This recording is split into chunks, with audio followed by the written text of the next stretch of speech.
Did you know your safe office job might be more dangerous than construction work? Every 3 minutes, someone in America gets carpal tunnel surgery from typing and using a mouse. In just 6 months, these simple daily tasks can cause permanent nerve damage to your hands and wrists.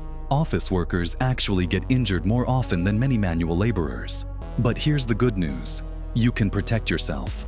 Position your screen at eye level.